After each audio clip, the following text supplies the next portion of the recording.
ಅತ್ಯಂತ ಬಡ ಕುಟುಂಬದ ಮಗಳು, ಅತ್ಯಂತ ವಿದ್ಯಾರ್ಥಿಗಳು ಈ ಸಮಾಜದಲ್ಲಿ ತುಂಬಾ ಇದ್ದಾರೆ. ಅಂತಹ ಬಡತನದಲ್ಲಿ ಓದಿ ಒಳ್ಳೆಯ ಅಂಕಗಳನ್ನು ಪಡೆದುಕೊಂಡಿದ್ದೇನೆ. ಆದರೆ ನನಗೆ ಹಾಸ್ಟೆಲ್ನಲ್ಲಿ ಸೀಟ್ ಸಿಗಲಿಲ್ಲ. ಈಗಿನ ಅಧಿಕಾರಿಗಳು ರಾಜಕೀಯ ನಾಯಕರ ಕೈಗೊಂಬೆಯಂತೆ ಕೆಲಸ ಮಾಡುತ್ತಿದ್ದಾರೆ. ನಾನು ನನ್ನ ಗೆಳತಿ, ಅವಳಂತೂ 96 ಆಗಿದೆ. ನಾವು ಹಾಸ್ಟೆಲ್ ಮತ್ತು PCM ಹಾಸ್ಟೆಲ್ನಲ್ಲಿ ಕೇಳಿದರೆ ಪರ್ಸೆಂಟೇಜ್ ಮಾಡಿದ್ರೆ ಆಗಲ್ಲ, ತಿಮ್ಮಾಪುರ ಸಾಹೇಬ್ ಹೇಳಿದ್ರೆ ಮಾತ್ರ ತಗೋತೀವಿ ಅಂದ್ರು. ತಿಮ್ಮಾಪುರ ಸಾಹೇಬ್ರು ಆಫೀಸ್ ಹೋಗಿ ಕೇಳಿದ್ರೆ ಅವರು ಮಾತನಾಡಿಸಲಿಲ್ಲ.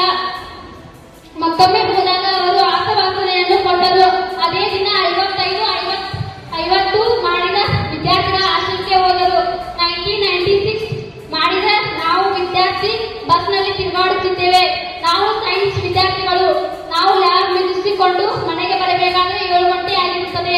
ಇಂತಹ ಕೆಟ್ಟ ರಾಜಕೀಯ ವ್ಯವಸ್ಥೆಯಲ್ಲಿ ಕೈಯಲ್ಲಿ ಸಿಕ್ಕ ನಮ್ಮಂತ ಎಷ್ಟೋ ಬಡ ಪ್ರತಿಭಾವಂತ ವಿದ್ಯಾರ್ಥಿಗಳು ಜೀವನ ಹಾಳಾಗುತ್ತಿದೆ, ಕನಸು ಕನಸಾಗಿ ಉಳಿಯುತ್ತಿದೆ.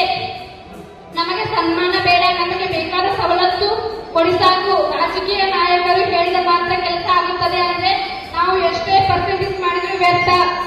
ಅದಕ್ಕೆ ಇಂತಹ ಕೆಟ್ಟ ರಾಜಕೀಯ ವ್ಯವಸ್ಥೆಯಿಂದ ಬೇಸತ್ತು ನನ್ನಂತಹ ಎಷ್ಟೋ ಬಡತನ ವಿದ್ಯಾರ್ಥಿಗಳು, ಪ್ರತಿಭಾವಂತ ವಿದ್ಯಾರ್ಥಿಗಳು ಪರವಾಗಿ ನಾನು ಈ ಸನ್ಮಾನವನ್ನು ತಿರಸ್ಕರಿಸುತ್ತೇನೆ. ನನಗೆ ಯಾವುದೇ ಸನ್ಮಾನ ಬೇಡ. ನನಗೆ ಸನ್ಮಾನಿಸಲು ಕರೆದಿರುವ ನಿಮಗೆಲ್ಲರಿಗೂ ತುಂಬಾ ಧನ್ಯವಾದಗಳು.